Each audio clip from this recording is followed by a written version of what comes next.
이집트의 수도 카이로는 흔히 1000개의 첨탑을 가진 도시라고 부르는데요. 중세 이슬람 문명의 통로였고 지금까지도 이집트 인구의 93%가 이슬람교를 믿는 국가이기 때문입니다. 이집트의 상징인 나일강은 동북 아프리카의 광대한 사막을 지나 이곳 카이로까지 이어져 있습니다. 6,600여 킬로미터에 이르는 이 강은 이집트 문명의 근원이 되는데요. 저는 고대 이집트인들이 나일강의 출발점이라 믿었던 곳 아스완을 찾아가기로 했습니다. 사막 한가운데 산처럼 솟아있는 이 피라미드는 4,500년이 흐른 지금까지도 인류 최대의 석조 건축물로 기록되어 있습니다. 이런 이집트 고대 문명의 흔적들은 아스완까지 가는 길목 곳곳에서 볼 수 있었는데요.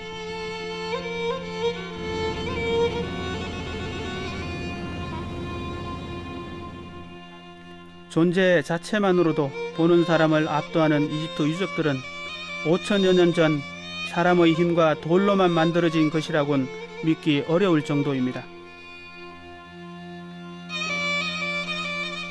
거기다 어디서 이 많은 돌들을 구하고 곳곳에 옮길 수 있었던 걸까요?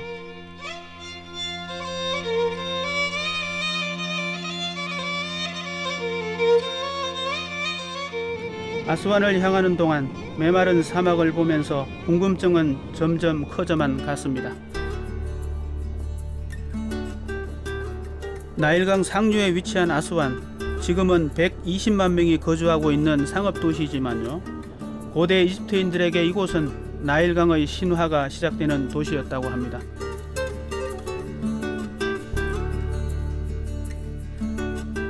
아스완을 흐르는 나일강에는 약 10여 개의 섬들이 형성되어 있는데요.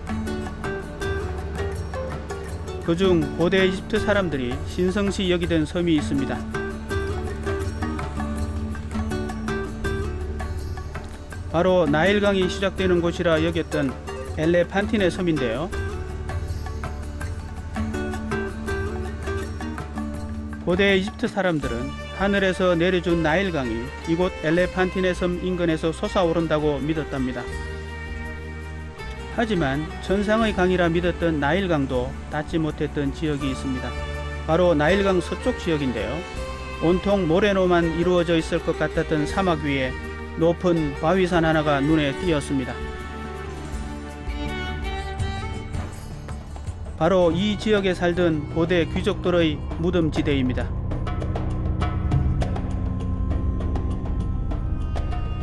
이곳 바위산 곳곳에 무덤을 만들기 시작한 것은 기원전 2400년경까지 거슬러 올라갈 수 있는데요. 4000여 년이 흐른 지금까지 무덤 형태가 남아있는 데는 다 이유가 있답니다. 산 전체가 단단한 화강암으로 이루어진 데다 동굴을 파서 무덤을 만들었기 때문이랍니다. 그중 약 3900년 전 만들어진 것으로 추정되는 무덤으로 들어가 봤습니다. 3900년이라는 시간이 무색할 정도로 기둥들은 튼튼했는데요. 화강암을 깎아 만들었기 때문입니다.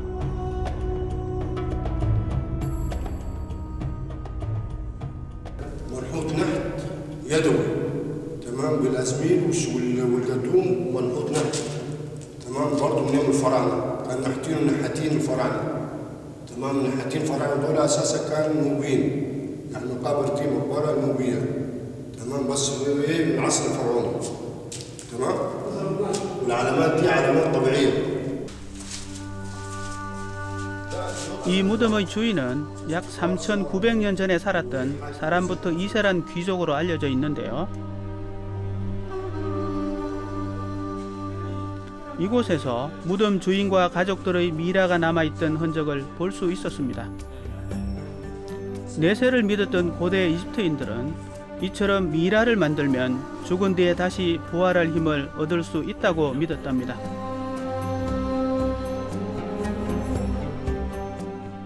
또한 벽화를 통해 전세의 삶이 내세까지 이어진다는 믿음을 표현하기도 했는데요.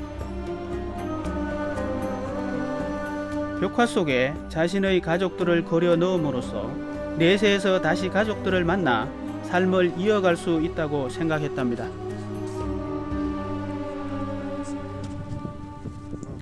무덤이 묻힌 동굴 위로 올라가다 보면 바위산 정상에서 홀로 이곳을 지키고 있는 탑 하나를 볼 수 있습니다.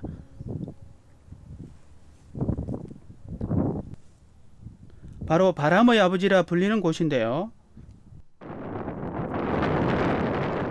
이름처럼 세찬 바람도 바람이지만 이곳에서 보니 사막과 농토, 메마름과 풍요로움이란 극단적인 상황이 공존하는 것처럼 느껴졌습니다.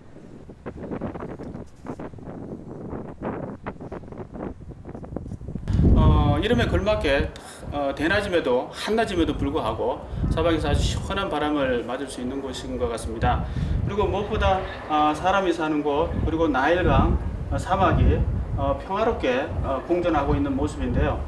아마도 이것이 이집트의 본 모습이 아닐까, 진정한 모습이 아닐까 그렇게 생각합니다.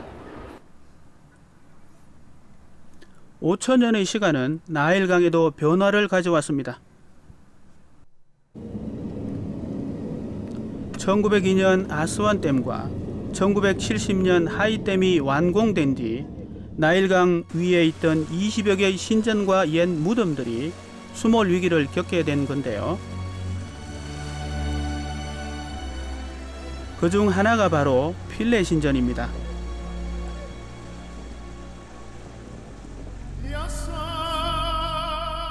아스완댐 건설 이후 30년간 필레 신전은 매년 약 4m 정도 물에 잠기는 위기를 겪게 됐습니다. 지금도 신전 기둥 곳곳에 남아있는 물때 자국들이 그 당시 상황을 보여주고 있는데요. 1972년 필레 신전은 이곳 아길리카 섬으로 옮겨지게 됐죠. 높이 18m의 제1탐문에는 파라오의 업적을 새긴 벽화가 담겨 있었습니다.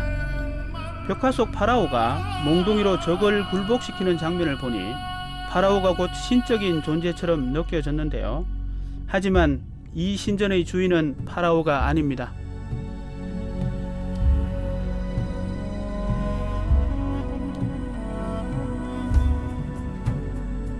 바로 파라오의 어머니라 불리는 이시스 여신을 위한 신전입니다. 제2탐문의 벽화는 파라오가 이시스 여신의 아들인 호루스에게 왕으로서의 자질을 인정받는 장면을 담은 거라는데요. 또한 파라오들은 자신들을 살아있는 호루스라고 역사에 기록했다고 합니다.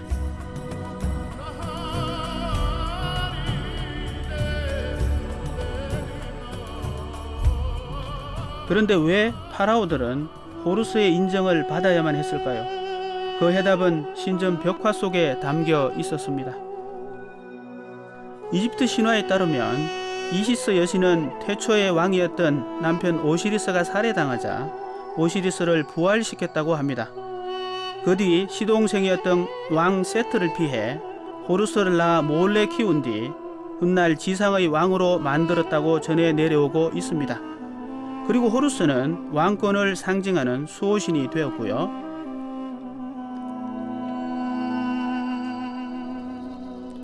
파라오의 어머니가 된 이시스를 위해 이곳 신전을 지었던 거죠. 신전의 가장 안쪽에는 이시스 신을 모셨던 지성소가 남아 있습니다. 방안 벽화를 보면 파라오의 숭배를 받는 이시스 여신의 모습이 표현되어 있습니다.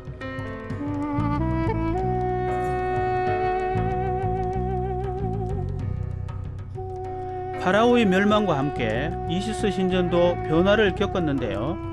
그리스도교가 이집트에 들어온 뒤 이시스 신전은 콥트교 신자들의 예배당으로 사용된 흔적들을 곳곳에서 발견할 수 있습니다.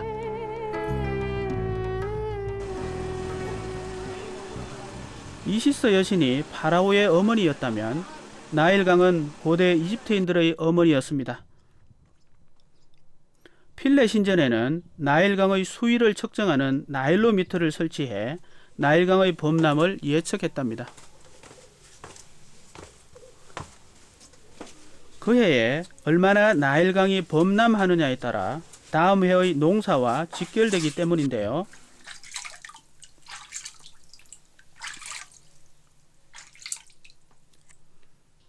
이곳은 계단식으로 만들어 어디까지 물이 차느냐로 나일강의 수위를 측정했다고 합니다.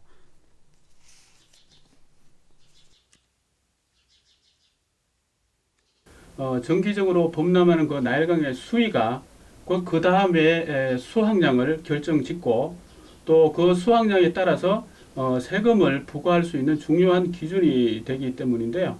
결국 나일강이 얼마만큼 범람을 했느냐가 결국 그 다음 해에 백성들의 삶이라든가 국가의 재정을 예측할 수 있는 또는 계획할 수 있는 아주 중요한 그런 기준이 되기 때문에 곳곳에 신전이나 또는 곳곳에 설치를 한 것입니다.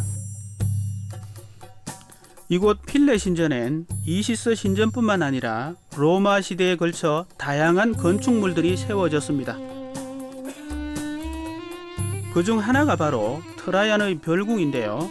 넓이 300평방미터, 높이 약 16m의 이 건축물은 로마 왕제 트라이안이 지어 이곳에서 신전 의식을 진행했다고 합니다.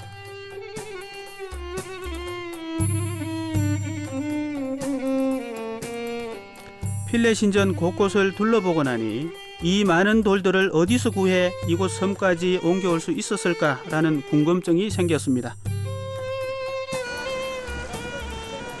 국토의 97%가 사막인 이집트에서 예로부터 유일하게 화강암이 많이 분포되어 있는 지역이 이곳 아스완이었다고 합니다.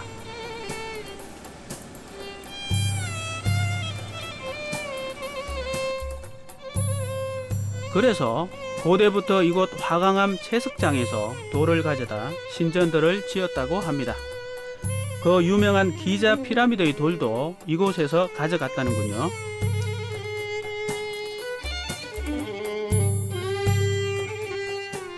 더욱 놀라운 사실은 피라미드 건설 당시는 청동기 시대였기 때문에 화강암을 잘라낼 도구가 전혀 없었다는 겁니다.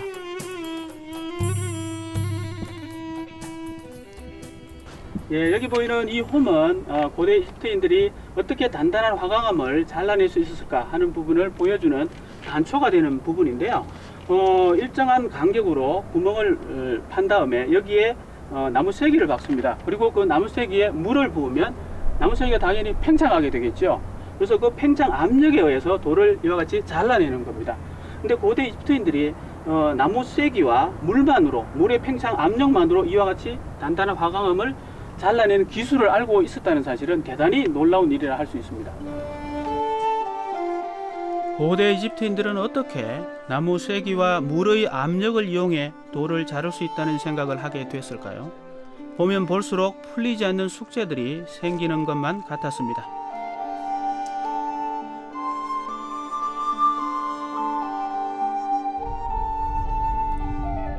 이곳에는 고대인들이 남긴 미완성의 오벨리스크가 하나 있었는데요. 무슨 이유인지는 알 수 없으나 오벨리스크에 균열이 생겨 작업을 포기한 것으로 여겨지고 있습니다. 그 길이만 42m, 무게는 1200톤. 이 거대한 오벨리스크가 완성이 되었다면 아마도 세계에서 가장 큰 오벨리스크로 기록되었을 것입니다.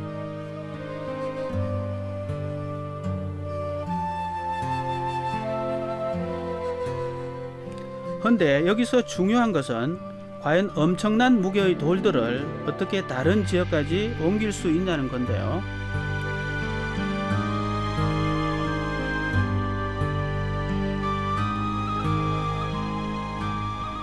고고학자들은 나일강 범람 때 생기는 빠른 물살을 이용해 배에 돌들을 옮겼을 것으로 추측하고 있습니다.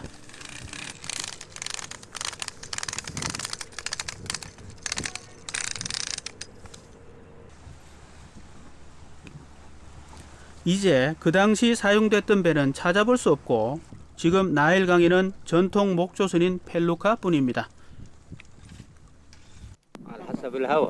الهواء لو كويس بيمشي كويس الهواء لو ريح هو كمان بيريح هو بيمشي بالهواء بس اهم حاجه الهواء، هو بيمشي بالهواء، ما فيش غير الهواء، ما فيش موتور.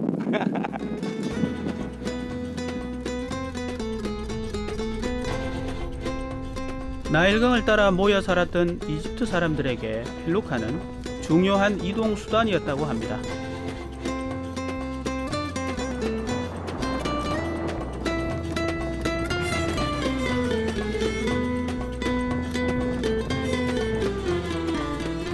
그리고 4천여 년이 흐른 지금까지 펠루카는 나일강을 대표하는 상징물로 자리 잡고 있었는데요. 펠루카가 가장 많이 운행되는 곳이 바로 아스완이랍니다.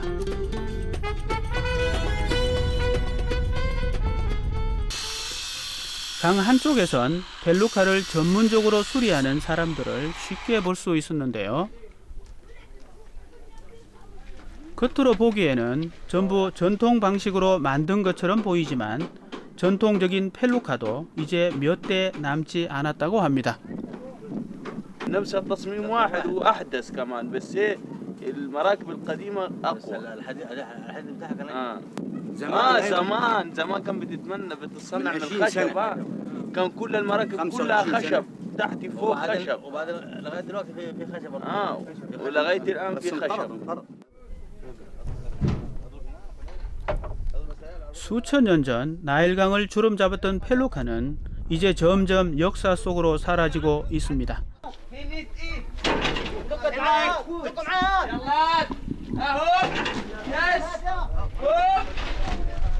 하지만 펠루카의 외관이 화려하게 바뀌었다고 자연의 섭리를 따르려는 이집트 사람들의 마음이 바뀌진 않을 것 같습니다.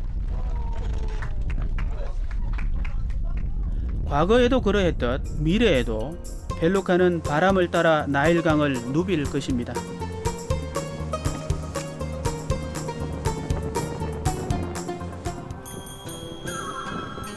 이곳엔 이집트 최대 신전 카르낙 신전이 있습니다.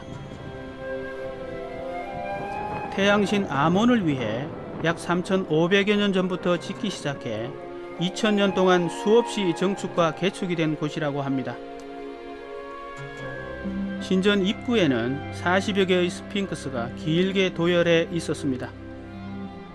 이곳 스핑크스는 사자의 몸에 아몬 신의 상징인 순양머리를 하고 발 사이에 파라오를 품고 있었는데요. 스핑크스들은 신전의 파수꾼을 상징한답니다. 그 끝에는 높이 43m, 복 113m의 거대한 탑문이 서 있었습니다. 이 탑문 앞에 서고 나니 웅장함에 한번, 고대 이집트인들의 건축술에 또 한 번 놀랄 수밖에 없었는데요. 이 카르낙 신전에 보니까 거대한 이 벽을 볼 수가 있는데요. 커다란 이 돌을 가지고 이 높은 벽을 특별한 도구도 없는 상태에서 어떻게 쌓아 올렸을지 상당히 놀랍고 경이로울 뿐입니다.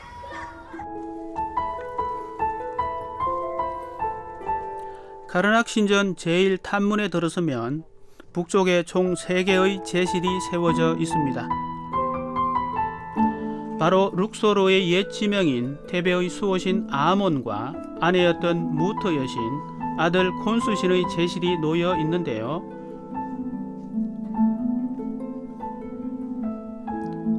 이 세 신은 테베를 상징하는 신들이기도 합니다.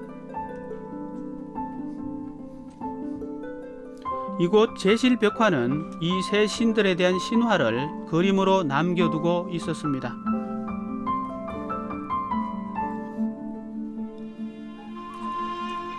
반대편엔 람세스 3세의 신전이 자리 잡고 있습니다.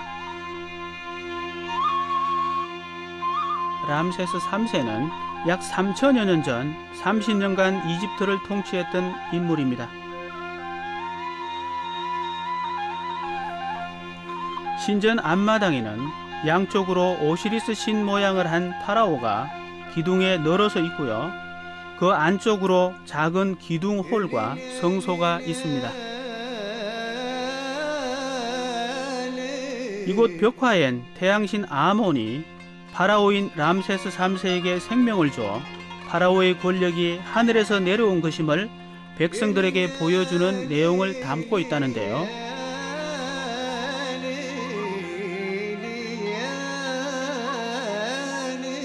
당시 이곳에 신전을 건설한 파라오들은 태양신 아몬을 통해 권력의 정당성을 인정받고 왕권을 강화하려 했다고 합니다. 신전을 나와 안뜰을 지나면 람세스 3세가 재위하기 50여 년 전 이집트를 다스렸던 전설의 파라오 람세스 2세를 만날 수 있었는데요. 바로 제2탐문 앞에 서 있는 석상입니다.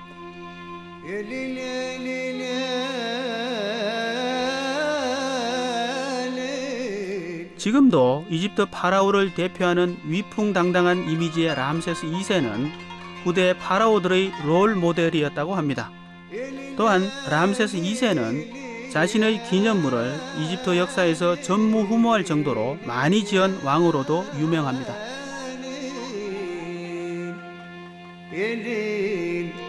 이 거대한 신전을 보고 있자니 당시 파라오가 가진 권력이 얼마나 대단한지 느낄 수 있었는데요.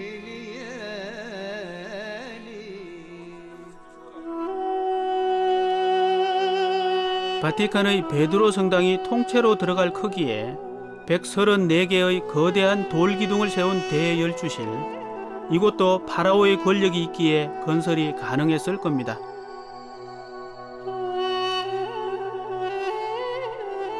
열주실 안은 마치 돌기둥이 거대한 숲을 이루고 있는 것 같았는데요. 고대 이집트 건축물의 걸작 중 하나라 얘기한 이유를 알 수 있었습니다.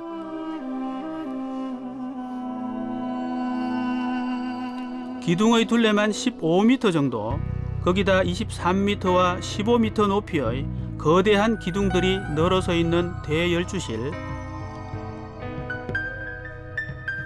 모두 고대 이집트 사람들이 세웠다는 것이 믿어지지 않았는데요.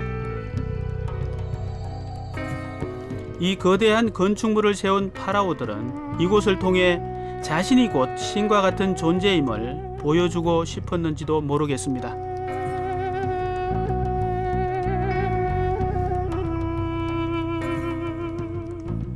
대열주실을 지나면 파라오가 자신의 권력을 보여주기 위해 세운 또 다른 건축물 오벨리스크를 볼 수 있습니다. 오벨리스크는 그리스어로 바늘을 의미합니다. 파라오들은 하늘에 닿을 것 같이 높은 오벨리스크를 신전 앞에 세웠는데요. 그들은 오벨리스크를 높게 세워 자신의 힘과 능력을 과시했답니다.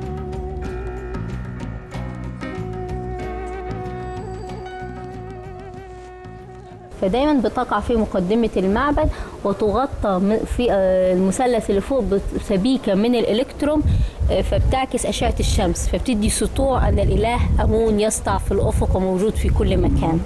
تمام؟ وعليها دائما أسماء وألقاب الملك على أساس أن هذا مجده وحضارته موجودة على المسلة. 이곳 신전에는 두 개의 오벨리스크가 서 있었는데요.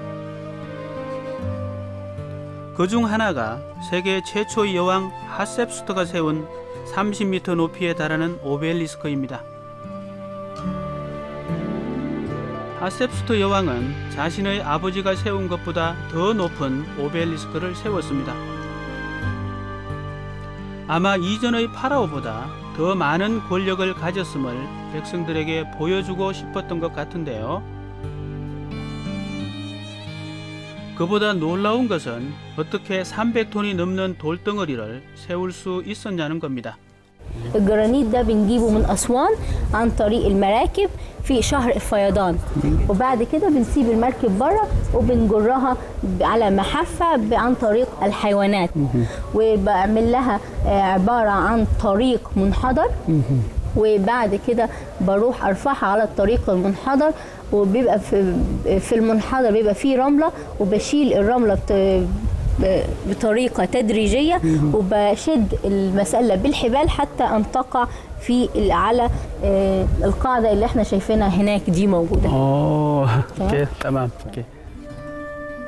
그 당시 파라오는 자신이 원정 당시 보았던 여러 동식물들을 묘사해 정원을 꾸며 태양신 아몬신에게 바치기도 했습니다. 카르낙 신전의 가장 안쪽에는 지성소가 위치해 있습니다. 지성소는 오직 파라오만이 들어갈 수 있는 신성한 곳인데요. 이곳은 파라오가 직접 태양신 아몬을 칭송하고 이집트의 번영과 축복을 염원하는 장소였습니다. 카르낙 신전의 동남쪽 방향에는 사막의 오아시스처럼 자리잡은 호수가 있습니다. 고대 이집트의 사제들이 이곳에서 심신을 정화했다고 해서 성스러운 연못이라 불리는 곳인데요. 이 옆에 다산이나 풍작을 상징하는 풍뎅이 모양의 부적 스카라베라고 불리는 조각상이 있습니다.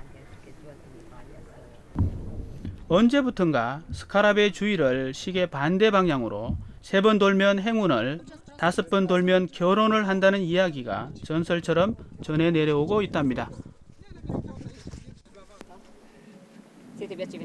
Io almeno un'altra. Vedi, non sappiamo quante volte possiamo.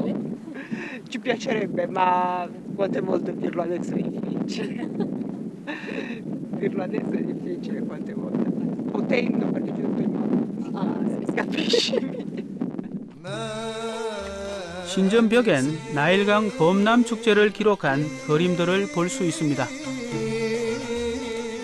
벽화 그림을 보면 사제들이 배에 태양신 아몬을 모시고 나갔던 것을 알 수 있고요.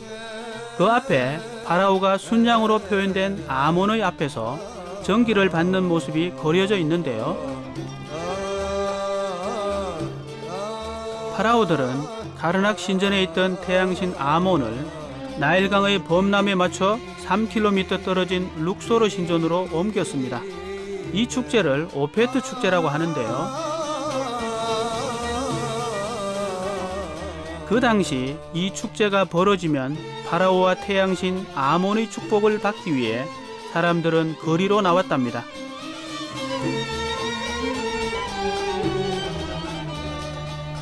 이 축제는 열흘이 넘게 나일강 일대에서 벌어졌다는데요.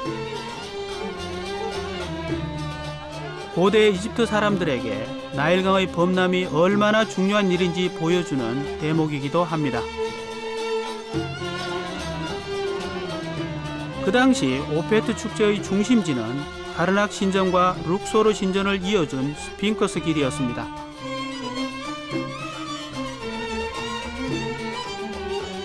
고고학자들은 이 길목에 약 600여 개의 스핑크스들이 세워졌던 것으로 추정하고 있습니다. 이 길을 따라서 오페트 축제가 벌어지게 되는데요. 카르낙 신전의 주신인 아몬신을 신상을 이 룩소 신전으로 모셔다가 약 3주 정도 머물게 하는데 그 목적은 나일강의 범람을 축하하기 위해서입니다.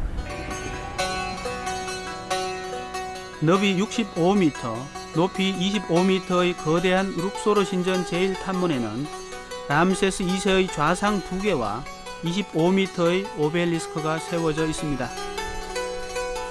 원래는 2개의 오벨리스크가 있었지만 1831년 이집트 총독이 프랑스에 선사하면서 한 개는 파리 콩코드 광장에 서 있습니다. 첫 번째 탐문을 들어서면 이런 2개의 파피루스 기둥이 에워싸고 있는 람세스 2세의 안뜰이 나옵니다. 이곳에서도 위대한 람세스 2세의 업적이 곳곳에 남아 있었는데요. 벽에는 람세스 2세가 둘로 나뉜 이집트를 통일시킨 업적은 물론 전투의 모습을 담고 있습니다.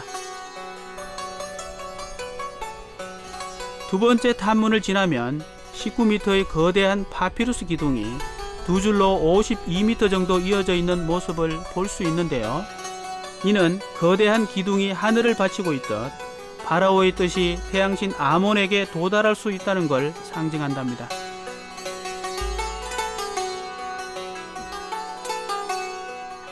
이 기둥의 벽에는 투탕카멘 때 새긴 오페트 축제의 모습이 담긴 벽화가 그려져 있습니다.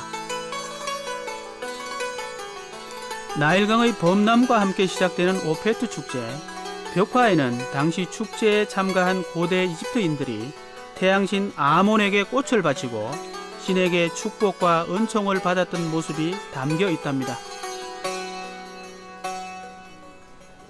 비가 한 방울도 오지 않는 이 지역에서 나일강이 범람한다는 것은 상류에 있던 영양분을 사막화되어가는 그 지역으로 몰고 내려와서 사막을 비옥한 땅으로 바꾼다는 뜻이기 때문에 그렇습니다. 결국 그 사막이 옥토가 되는 것이고요. 생명의 땅으로 변하는 것이기 때문입니다.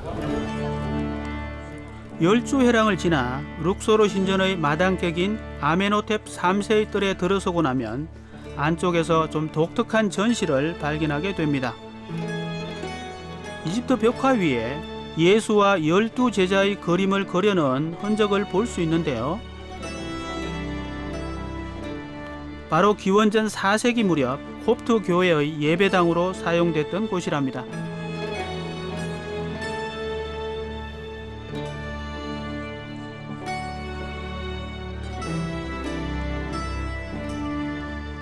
찬란한 고대 파라오의 흔적은 알렉산더 대왕이 이집트를 정복한 뒤 역사의 뒤안길로 사라져 버립니다.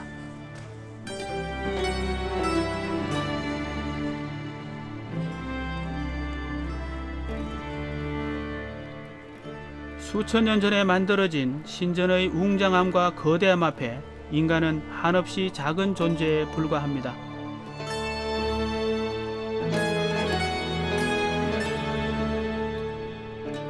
스스로 신의 아들임을 자처했던 파라오들. 그들은 거대한 신전 건축을 통해 스스로에게 신과 같은 존재라는 정당성을 부여하고 싶었던 건지도 모르겠습니다.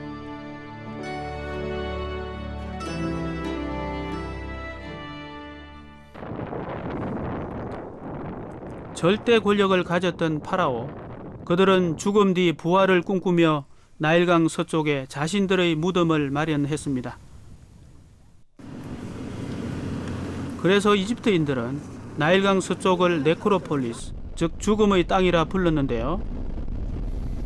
나일강 서쪽 지역에 도착한 뒤 가장 먼저 눈에 띈 것은 허벌판에 덩그러니 세워져 있는 거대한 크기의 memnon의 거상이었습니다.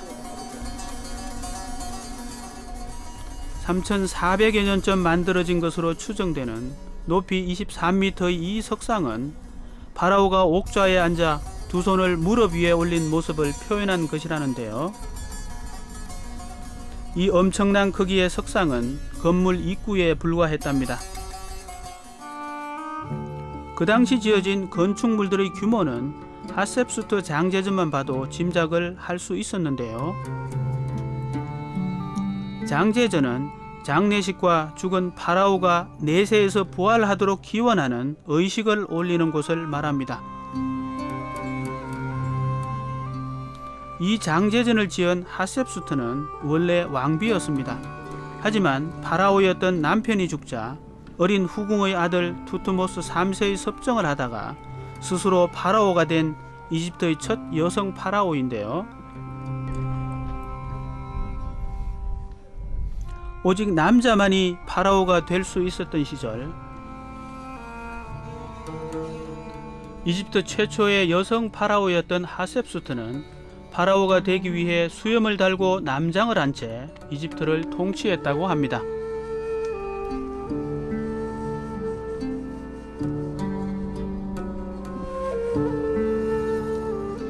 이곳 장제전은 3,500여 년 전에 지어진 것으로 추정되고 있는데요. 장제전 안에는 사랑과 미의 여신인 하토르 신전이 있습니다. 이곳에는 암소로 상징되는 사랑과 미의 여신 하토르의 얼굴이 달린 기둥이 세워져 있는데요.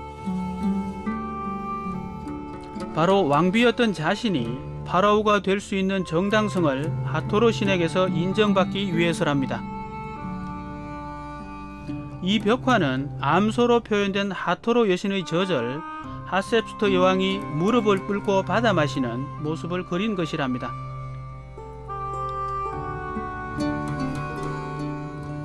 하토로 여신을 추앙하면서도 그녀 자신은 이집트 영토를 시나이 반도와 지금의 수단 부근까지 확장시켰던 여장부이기도 했습니다.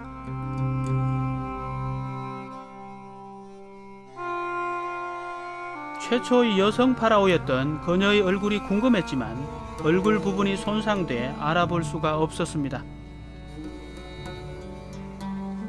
얼굴 부분이나 많은 그 부조가 지금 훼손되어 있는데요.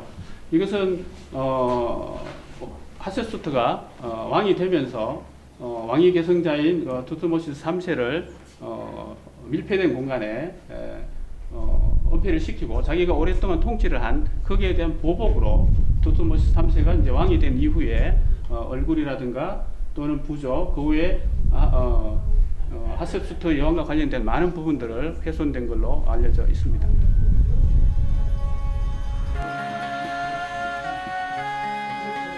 투트모스 3세는 하셉수트 여왕이 부활한 뒤 이곳에 머물지 못하게 하려고 했던 걸까요? 자신의 공적을 신에게 알리기 위해 그려넣었던 벽화들도 투트모스 3세에 의해 많이 훼손되었지만 어쩌면 그녀는 이 벽화를 통해 자신이 22년 동안 통치한 고대 이집트의 역사를 후손들이 평가해 주길 바랬을지도 모릅니다.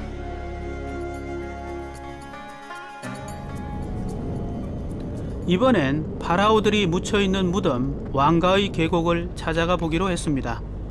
3500여 전부터 500년 동안 파라오들은 도구를 방지하기 위해 무덤을 계곡 깊숙한 곳에 숨겨뒀답니다. 그런데 입구에 들어서자마자 뜻하지 않은 문제에 봉착하게 됐는데요.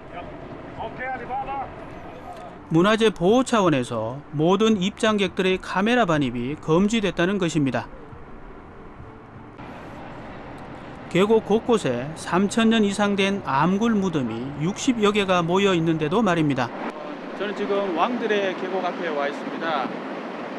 근데 2년 전부터 카메라 반입이 점점 금지되는 바람에 아쉽게도 들어가서 아름다운 벽화나 모습들을 보여드리지 못한 점이 대단히 아쉽습니다. 왕가의 계곡은 물론 부조가 아름답기로 유명한 귀족의 무덤 역시 출입이 엄격하게 통제된 상태였습니다.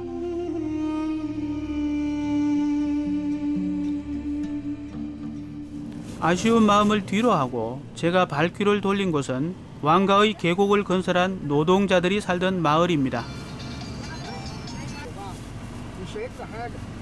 사막 모래에 묻혀버렸던 이곳은 20세기 들어서 세상에 알려지기 시작했는데요. 왕가의 계곡이 있는 언덕 뒤쪽에 남아있는 무덤 노동자의 마을에는 약 70여 채의 집들이 남아있는 것으로 추정되고 있습니다. 이곳에 거주했던 이들은 왕실 묘를 건축하고 꾸미는 예술가들로 직업 특성상 기밀 보안이 필요했기 때문에 이 마을은 철저히 격리된 공동체였습니다.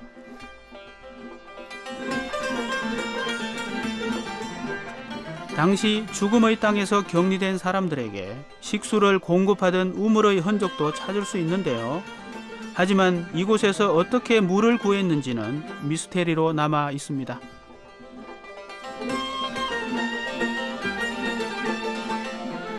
이 마을 북쪽에는 데이르 알 마디나 신전이 있는데요. 지금으로부터 약 2300년 전에 하토로 신전으로 지어졌지만 기독교 시대 초기 이후부터는 이 마을 이름을 딴 데이르 알 마디나로 더 잘 알려진 신전입니다. 이 벽이 얼마나 오래된지 아십니까? 2000년이 지났다고 합니다. 흑벽돌로 만들었음에도 불구하고 비가 거의 오지 않는 지역이기 때문에 지금까지 원형 그대로 거의 그대로 보존되고 있다는 것이 정말 놀랍습니다. 360평방미터의 이 작은 신전은 사랑과 미를 상징하는 하토로 여신을 위한 곳인데요. 헌데 생각지 않았던 곳에서 진귀한 그림을 발견했습니다.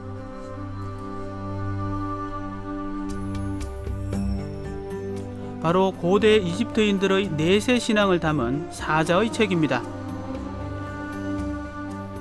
그림에 따르면 육체를 떠난 영혼은 오시리스 신이 지배하는 세상에서 최후의 심판을 받게 됩니다.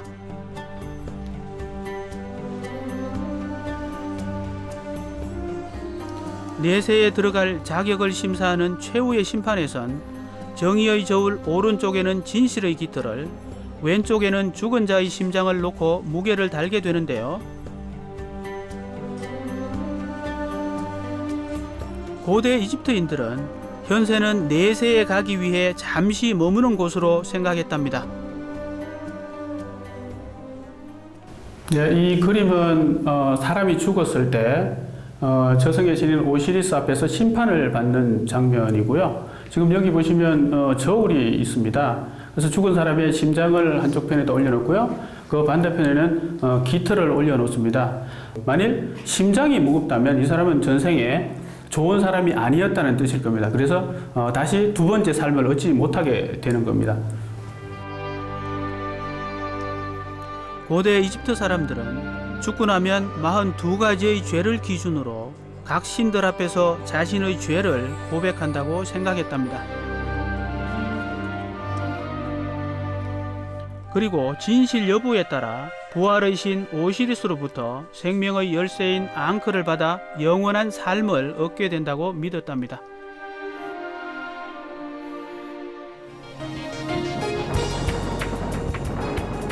이 땅의 파라오들은 자신의 권위를 세우기 위해 신전을 세웠습니다. 그리고 거대한 신전을 통해 스스로 신이 되기를 원했습니다. 3,500여 년이 흐른 지금 이곳은 파라오의 땅으로 기억되고 있습니다. 국토 전체가 살아있는 박물관이라 해도 손색이 없을 정도로 수많은 문명의 유적들을 품고 있는데요. 이번 여정은 카이로를 출발, 초기 이집트 왕조의 중심지였던 멤피스로 향합니다.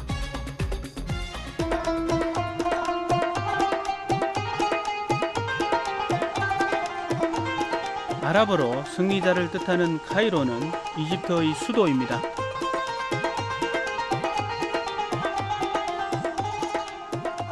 이곳은 중세시대 북아프리카 이슬람 문명의 중심지이기도 했죠.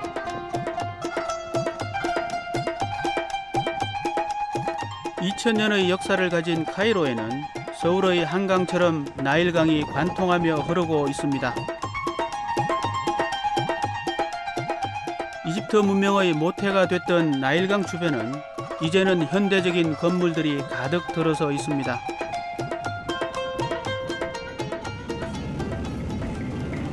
나일강을 뒤로하고 저는 이집트 왕조 시대의 흔적을 찾아 길을 나섰는데요. 카이로에서 자동차로 30분 정도 이동하자 저 멀리 피라미드가 눈에 보이기 시작했습니다. 이곳 피라미드 앞에는 공포의 아버지라 불리는 거대한 스핑크스가 수호신처럼 서 있습니다.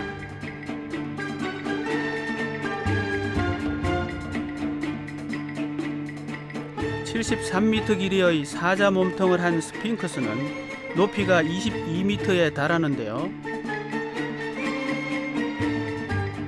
더욱 놀라운 점은 커다란 바위 하나를 조각해서 만들었다는 겁니다.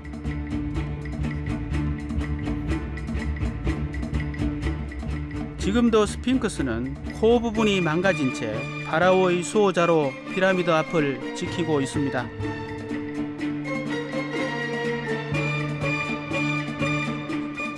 이집트의 옛 영광을 자랑하듯 사막 위에 웅장하게 서 있는 세 개의 피라미드가 거대한 산처럼 느껴졌습니다. 그중 하나가 4500년경 고대 이집트를 다스렸던 멘카우라 왕의 피라미드입니다.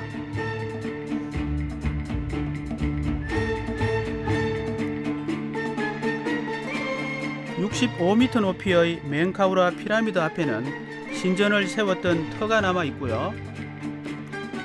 그 뒤로는 멘카우라 왕 옆에 묻힌 작은 규모의 여왕 피라미드도 볼 수 있는데요. 이곳이 기자에 있는 세 개의 피라미드 중 가장 아담한 형태라고 합니다.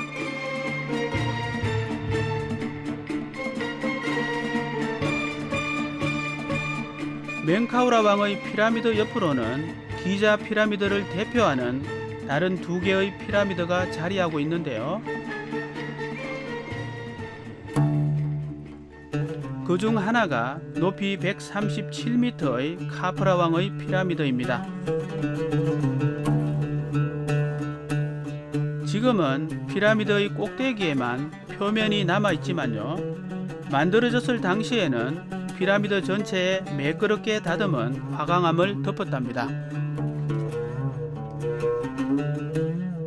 고고학자들은 피라미드의 외관을 통해 출입구를 감추는 한편 햇빛을 반사시켜 멀리서도 피라미드를 볼 수 있게 한 것이라 추측하고 있습니다.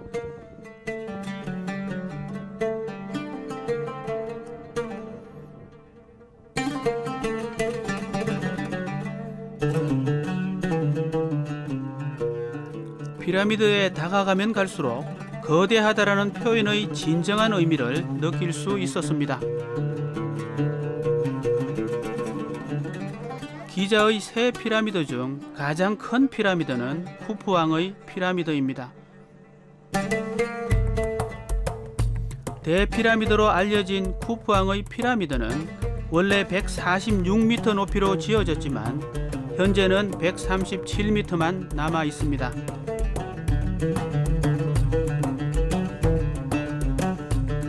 이 피라미드는 규모 면에서도 불가사의라 부르기에 부족함이 없습니다.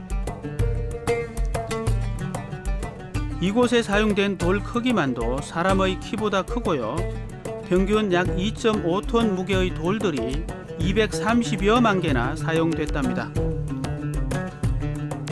나폴레옹은 이곳에 쌓인 돌을 보며 프랑스 전 국경에 장벽을 세울 수 있겠다고 감탄을 했다는데요.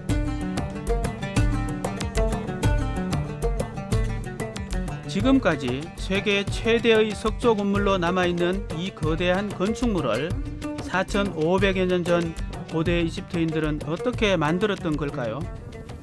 경사로는 우선 제일 하단에 이제 바위를 쌓고요.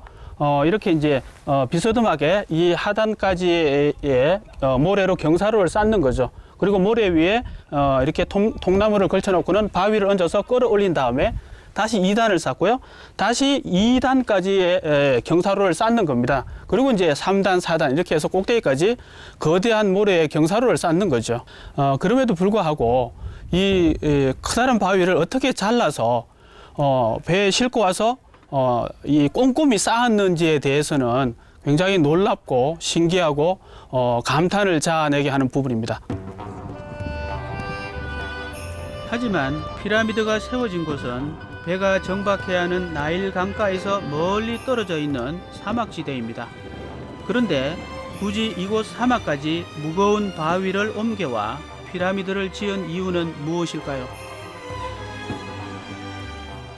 고고학자들은 피라미드의 무게를 견딜 수 있는 땅, 천문학적 위치 등이 중요한 요소로 작용했을 것이라 보고 있습니다.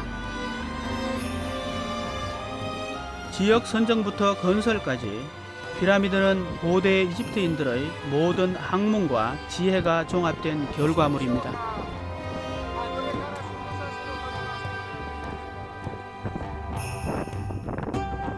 쿠프왕 피라미드 앞에는 인근 모래 속에서 발견된 태양선을 복원해 전시한 박물관이 있습니다. 이곳에선 태양선과 함께 발굴된 부속품들도 전시해 놓았는데요. 그중 제 눈을 사로잡은 것은 1954년 태양선이 발견된 당시의 모습입니다. 발견 당시 태양선은 1224개의 목조로 해체된 뒤 모래 속에 묻혀 있었는데요. 14년여간의 복원 작업을 거쳐 길이 43.6m, 너비 5.9m의 태양선으로 재탄생되었습니다.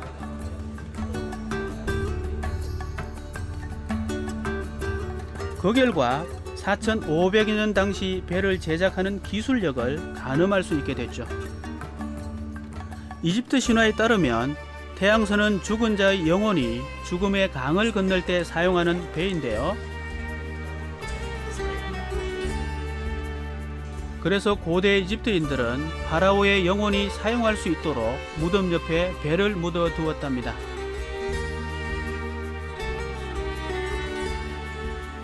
한편 학자들은 이 태양선이 파라오가 죽을 때 석관을 이곳 피라미드까지 운반하는 데도 사용됐다고 추정하고 있습니다. 당장이라도 나일강에 띄울 수 있을 만큼 정밀한 태양선, 고대 파라오의 권력과 부활의 상징을 보여주는 피라미드, 4,500년 전 고대 이집트인들이 만들어 놓은 위대한 걸작품들은 지금까지도 경이로움의 대상이 되고 있습니다.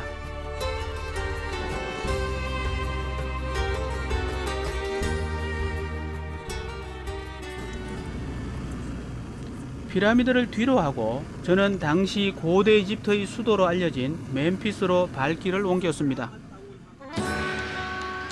그런데 이곳에서 생각지 못했던 파라오를 만날 수 있었습니다. 바로 이집트 전설의 파라오 람세스 2세입니다. 이곳에 있는 람세스 2세의 거상은 무게만 80톤에 이릅니다. 발견 당시 다리가 떨어져 나가 이렇게 박물관에 누운 채 전시되어 있는데요. 원래는 창조이신 퍼타를 모시던 신전 앞에 세워뒀던 거상이라고 합니다. 고대 이집트 왕조의 첫 수도였던 멤피스. 이곳에는 당시 왕궁과 멤피스를 대표하던 창조신 퍼타 신전이 자리 잡고 있었습니다. 그런데 13세기에 있었던 심한 홍수로 인해 모두 유실돼 진흙 속에 파묻히고 말았답니다. 왕국의 수도였던 그 화려함은 어디에도 찾아볼 수가 없습니다. 왜 그랬을까 생각해보면 그건 아마도 고대 이집트인들의 현세와 내세에 대한 믿음과 깊은 관계가 있는 것 같습니다. 고대 이집트인들은 현세는 짧은 것, 일시적인 것이라고 생각을 해서 주로 진흙으로 집을 지었고요. 내세는 영원한 것이라고 생각해서 돌로 지었습니다. 그래서 그들이 현세의 흔적들, 즉 왕궁이나 이런 흔적들은 지금 전혀 남아있지 않습니다. 고대 이집트의 수도였던 흔적은 주변에 펼쳐져 있는 사막지대에서 찾을 수 있습니다. 바로 90km에 이르는 사막에 고대 무덤들이 남아 있었습니다.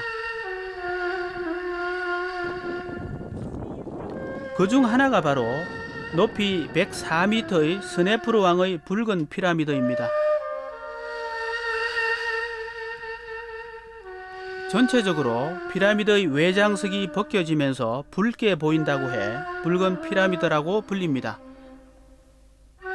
기자 피라미드들보다 피라미드의 경사가 완만한 형태로 만들어졌습니다. 피라미드 안은 어떻게 만들어졌는지 직접 확인해 보기로 했습니다.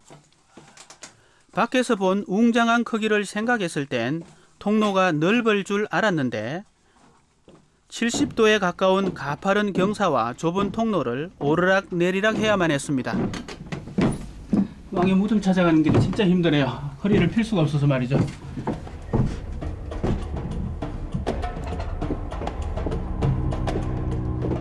끝없이 계속 이어질 것 같던 계단을 지나자 어느 순간 넓은 공간이 펼쳐졌습니다.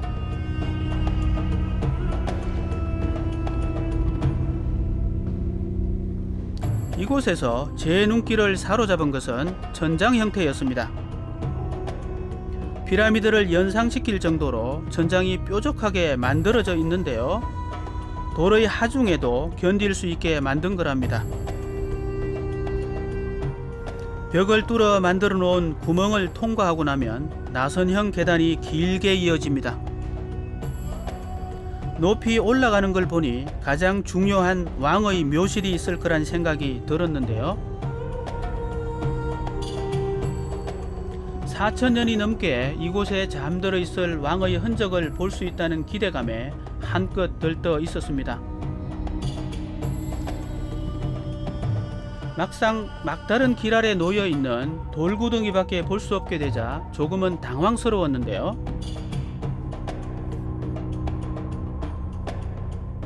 천장을 피라미드 형태로 만든 것은 태양신에게 다가가려는 이유였다고 합니다. 모양의 독창성도 놀랍지만 돌의 하중을 견딜 수 있게 만든 기술력이 더 놀라웠습니다. 예, 여긴 붉은색 피라미드 아닌데요. 정말 힘들게 내려왔습니다. 내부는 바깥보다 훨씬 시원하지만 아쉽게도 아무것도 없습니다. 관도 없고 미라도 없고 돌멩이들만 몇 개 남아있을 뿐입니다. 정말 아쉽습니다.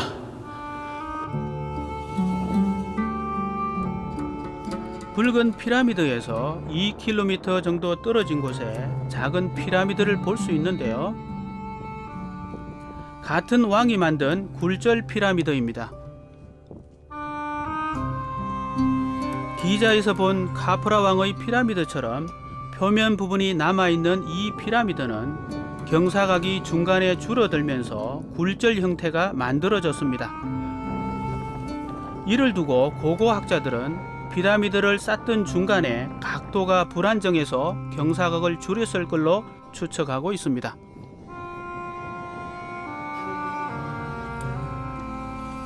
또한 기자 피라미드만큼은 아니지만 비교적 정교하게 쌓아 올린 모습을 볼 수 있었습니다.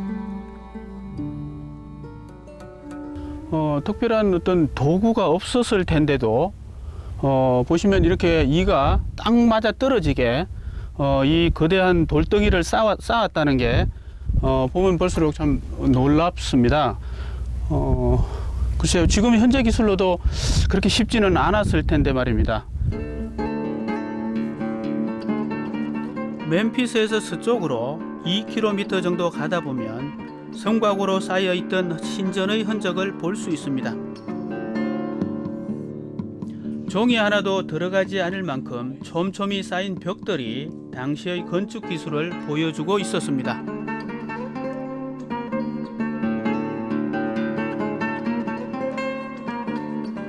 신전 안에 들어가면 높이 6.6m의 파피루스 기둥 20개가 길게 늘어서 있고요. 그 길을 따라 나가면 피라미드의 원형인 계단식 피라미드가 나타납니다.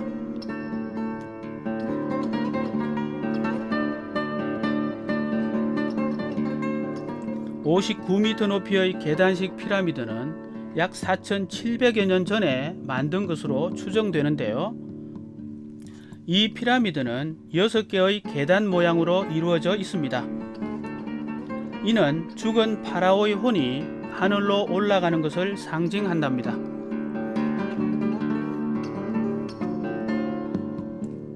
지금은 허허벌판처럼 보이지만 이곳은 고대 이집트 파라오에게 아주 중요한 장소였습니다.